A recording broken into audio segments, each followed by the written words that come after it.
साली नामहरम है, भाभी नामहरम है, इनके साथ बेतकल्लुफ होना, हा हा हू ही गप्पे लगाना, उनके साथ शॉपिंग के लिए बाजार में जाना हराम है, नाजायज है। इस्लाम ने पाबंदी लगाई है। इस बहस में इस्लाम आपको पढ़ने की इजाजत ही नहीं देता कि आपकी नीयत क्या है। ये गैर मुस्लिमों के मसाइल हैं। वो लोग क्या करते हैं, एक्चुअली हमारा दिल साफ है और एक्चुअली कुछ नहीं होता, ये तो भाभी तो बहन की तरह होती है और साली तो आधी घरवाली होती है, वगैरह वगैरह। तो उनका कल्चर देखें आप, क्या हो चुका है, बर्बाद हो चुका है। घरों में कितनी बदकारियां हो रही हैं। तो अल्लाह ताला ने जब कुरान में पाबंदी लगा दी कि तुम्हारी बीवी है, उसकी बहन से, वो बहन तुमसे पर्दा फर्ज है, तो आप क्यों उससे फ्री हो रहे हैं? तो जब आपके शौहर आपके साली जो है ना उससे बेतकल्लुफ हो रहे थे, आपको उनको डराना चाहिए था अल्लाह के अजाब से। मर्द ये गड़बड़ कर रहे होते हैं कि हमारा दिल साफ है। आप बोले भाई आपका दिल साफ है या नहीं है, आप कोई फरिश्ते नहीं है, आपकी शादी मुझसे हुई है, मेरी बहन से नहीं हुई। और अपनी बहन को भी सीधा कर दें कि तुम क्यों इससे फ्री हो, कि मेरे शौहर से तुम क्यों फ्री हो रही हो।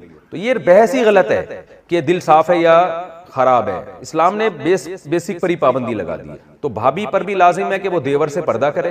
अल्हम्दुलिल्लाह, मैं नेमत के तौर पे बयान कर रहा हूँ, शो मारने के लिए नहीं। मैं इसलिए बयान कर रहा हूँ कि लोग कहते हैं कि ये आजकल मुमकिन ही नहीं है ज्वाइंट फैमिली में पर्दा। तो हम 4 भाई हम घर में इकट्ठे रहते थे। हमारे वालिद साहब का घर था, 200 गज का घर था, कोई ये भी नहीं कि 1000 गज का कोई बंगला हो। 200 गज के घर में हम 4 भाई और चारों की जौजात भी रहती थी। अल्लाह का शुक्र है, हमने कभी हमारी भाभी हमारे सामने नहीं आके बैठी। हम रहे हैं, कई साल इकट्ठे रहे हैं। भाभी हमसे पर्दा करती थी, मेरी जौजा मेरे भाइयों से पर्दा करती हैं। हालांकि हम सब भाई बेतकल्लुफ हैं, लेकिन ऐसा अल्हम्दुलिल्लाह नहीं होता था, अब भी नहीं होता कि बैठे हुए हैं और जनाब फ्री हो रहे हैं, भाभी सामने आके बैठ गई और गप्पे मार रहे हैं। हमें तो हैरानगी होती है ये घरों में क्या माहौल चल रहा है, क्या बेहूदगी वाला माहौल है। तो बिल्कुल गलत है। इसको ठीक है, मैं नहीं कह रहा कि सारे गलत हैं। कोई भाभी देवर से बेतकल्लुफ हो रही है तो उसकी नीयत खराब है। मैं नीयतों पे डाके नहीं डाल रहा, ना मैं शुभा कर रहा हूँ। लेकिन इस्लाम ने एक ज़ाब्ता उसूल बयान कर दिया है कि नामहरम इज नामहरम। आपकी बहन है, उससे बेतकल्लुफ हो, अपनी खाला से, फुप्पी से बेतकल्लुफ हो, अपनी भांजी से, बेटी से, सौतेली बेटी से, ये आपकी बेटियां हैं, पोतियां, नवासियां, ये आपकी औलादे हैं। इसके अलावा आप किसी औरत से फ्री नहीं हो सकते, हा हा हू नहीं कर सकते। मुमकिन है लोग कहें मुफ्ती साहब आप भी तो समा टीवी पे फ्री हो रहे थे, वो बहुत लोगों ने इतराज किया ना। तो मैं जिससे जो मेरा इंटरव्यू ले रही थी ना समा टेलीविजन पे, वो मेरे सामने नहीं थी और मुझे नहीं पता था उन्होंने दुपट्टा लिया हुआ कि नहीं लिया हुआ। मेरे सामने एक मोटी मोटी मूंछों वाला आदमी बैठा हुआ था। तो इसलिए उसको ये कहना कि सामने बैठ के किसी लड़की से फ्री हो रहा हूँ, ये इल्जाम गलत है। तो बहरहाल आपको चाहिए अब आप अपने शौहर को पाबंदी लगा दें, बोलें ये चीजें मैं बर्दाश्त नहीं करूंगी। आप जितने भी नेक हैं, आपको मेरी बहन से फ्री होने की इजाजत नहीं। और अपनी बहन के भी स्क्रू थोड़े टाइट करें, आप उसकी शादी करवाएं ताकि अपने घर में जाए और ये फसाद ना बिछाए। आप क्या शादीशुदा या कंवारी हुई साली से अगर रिलेशन हो जाए तो इससे निकाह टूट जाता है? देखो, साली से रिलेशन हराम है, बहुत बड़ा जुर्म है। वजह उसकी ये है कि उससे निकाह जब हराम अल्लाह ने कर दिया तो जिना तो और ज्यादा हराम है। लेकिन उससे निकाह नहीं टूटता। अगर कोई खुदा न खास्ता साली से किसी का रिलेशन हो जाए तो बीवी से निकाह खराब नहीं हो। बीवी से निकाह जब खराब होता है जब बीवी की माँ से या बीवी की पहले शोहर से कोई बेटी थी, उससे अगर अल्लाह ना करे कोई रिलेशन हो जाए, या बीवी का रिलेशन हो जाए शोहर के बाप से, या शोहर का कोई पहली बीवी से बेटा है उससे, तो फिर मियाँ बीवी का रिलेशन खराब हो जाता है। लेकिन आजकल ये बेपर्दगी की वजह से ये अजाब हो रहा है। साली पर लाजिम है कि वो अपने बहनोई से पर्दा करे, वो मिलेगा। ये नहीं होता कि कोई भी आए और एक वाकया सुनाऊं आपको, बहुत मजा आएगा। ये नाम से जाने दे, कोई हर्ज नहीं है। एक बंदा आया मेरे पास जब मैं राबी पीरजादा से नहीं मिला था लाहौर में।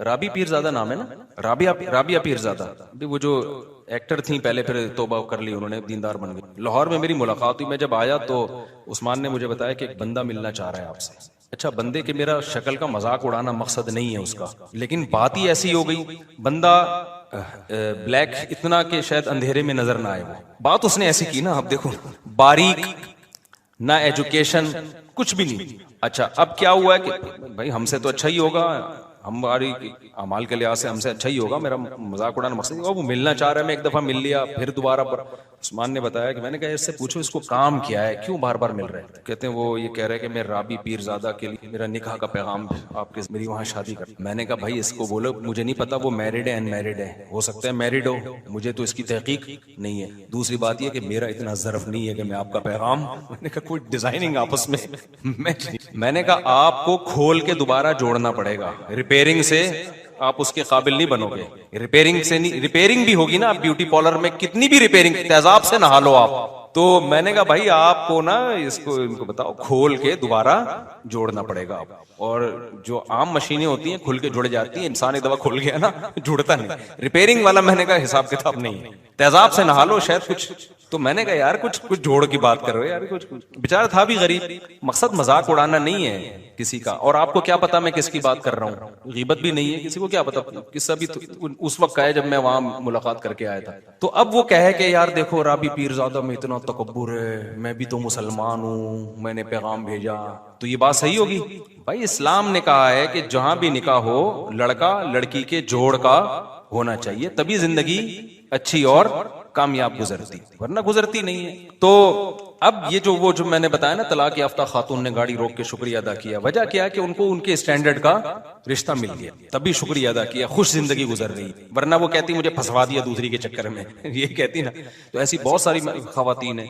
एक दफा एक मेन यानी बीच रोड पे खातून ने गाड़ी रोक के शुक्रिया अदा किया। एक खातून ने कहा मैं अपने शोहर की तीसरी बीवी हूँ, मेरे बच्चे भी मेरे शोहर ने रख लिए और मुझे जिंदगी मिल गई। ये इतना इस तरह की सैकड़ों खवातीन है जो अब निकाह से मायूस हो चुकी है। हमारी सोसाइटी में उनको ठिकाने लगाने का, उनको इज्जत की जिंदगी देने का कोई हल नहीं है। तो हम इसलिए पागल हुए हुए हम चीख रहे हैं इस पे। हमें जरूरत नहीं है, मुझे क्या जरूरत है, मेरी तो 4 हो गई हैं।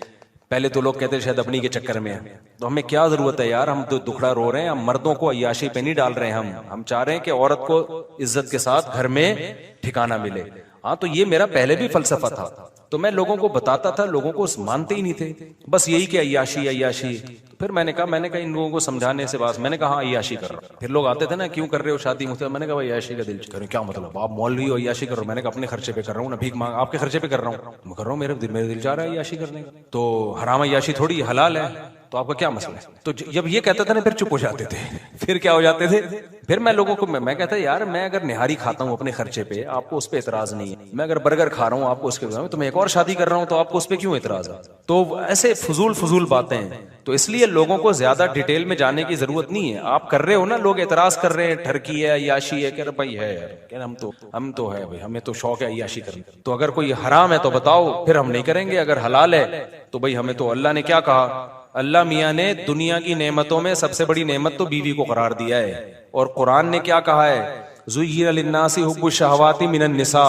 अल्लाह ने मर्दों की नजर में जो दुनिया में सबसे अट्रैक्टिव चीज बनाई है ना, वो बर्गर नहीं बनाया, वो पिज्जा नहीं बनाया, वो लड्डू नहीं बनाया, वो जलेबी नहीं है, वो गाड़ियां नहीं है, वो बंगले नहीं है। अल्लाह ने मर्द के लिए, ये हजरत भी बूढ़े हैं लेकिन खुश हो रहे हैं बहुत ज्यादा लग रहा है जवान है माशाल्लाह, हजरत बेअदबी माफ।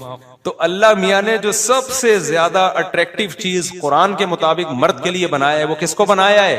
औरत को बनाया है। हाँ, उसको जलील मत करो कि टिश्यू पेपर की तरह इस्तेमाल करो उसको, उसकी जिम्मेदारी लो, उसको इज्जत के साथ बीवी बना के घर लेकर आओ, उसके बच्चों की कफालत करो, उसके बाप को अपना बाप बनाओ, उसकी माँ को अपनी माँ बनाओ। Father in law, mother in law, brother in law और सिस्टर इन लॉ, ये सारे इन लॉज आ जाते हैं ना जहेज में।